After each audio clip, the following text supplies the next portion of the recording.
Como adelantáramos, con un video corto publicado por la CONAE, se lanzaron 5 satélites CANSAT construidos por estudiantes de la Argentina. Como instancia final de la competencia CANSAT, impulsada por el MINSIFT y la CONAE, los equipos ganadores de Cava, Córdoba, Formosa y Misiones realizaron los lanzamientos y analizaron los resultados como lo harían en una misión espacial profesional. La competencia CANSAT, organizada por el Ministerio de Ciencia, Tecnología e Innovación y la Comisión Nacional de Actividades Aeroespaciales, tiene el fin de acercar a los jóvenes a la actividad espacial y tuvo su broche de oro el 1 de noviembre en las instalaciones del Centro Espacial Teófilo Tabanera en Córdoba. Ahí se realizó el lanzamiento de 5 satélites CANSAT construidos por estudiantes de escuelas secundarias de la Ciudad Autónoma de Buenos Aires, Córdoba, Formosa y Misiones, con el objetivo de medir variables atmosféricas, gases contaminantes y controlar fenómenos que afecten a la producción agrícola, como por ejemplo el granizo. El evento contó con la participación de los 5 equipos que llegaron a la final del certamen: CAELUS de la Escuela Técnica número 9 de Cava, Electrosix del Instituto Técnico San José de Córdoba, GEVIE del Instituto Técnico Salesiano Villada de Córdoba, Meraki de la Escuela Provincial Educación Técnica 3 de Formosa y Adastra de la Escuela Provincial de Educación Técnica 18 de Misiones.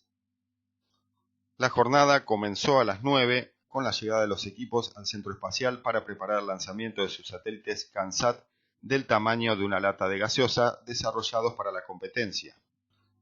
Durante la mañana, a bordo de los cohetes provistos por la empresa Skytech, fueron lanzados uno a uno, hasta una altura de 300 metros. Una vez que alcanzaron su apogeo, los CANSAT comenzaron a cumplir sus misiones. Desde la estación terrena instalada para la actividad, los estudiantes pudieron chequear el correcto funcionamiento de sus respectivas cargas útiles, realizar pruebas y mediciones, acompañados por profesionales de la CONAE y de la Universidad Tecnológica Nacional. Recordemos que la competencia CANSAT arrancó en junio del 2022 con 850 equipos inscriptos de colegios secundarios de todas las provincias del país. Tras superar diferentes instancias, llegaron a la final 5 equipos cuyos CANSAT deberían cumplir la misión primaria propuesta por la CONAE: medición de presión y temperatura durante el tiempo de vuelo y la transmisión de esos datos a la estación terrena. También deberían cumplir una misión secundaria específica diseñada por los estudiantes. En este ítem, el satélite del equipo CAELUS apuntaba a estudiar la concentración de gases contaminantes mediante un sensor de polución. El satélite del equipo Electrosix, la misión secundaria consistía en censar valores de dióxido de carbono y monóxido de carbono para analizar la calidad y composición del aire.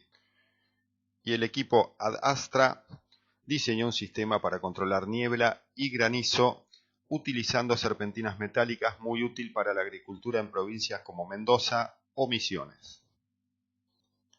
Mientras que el satélite del equipo Meraki tenía un desarrollo de sistema de información actualizada sobre incendios.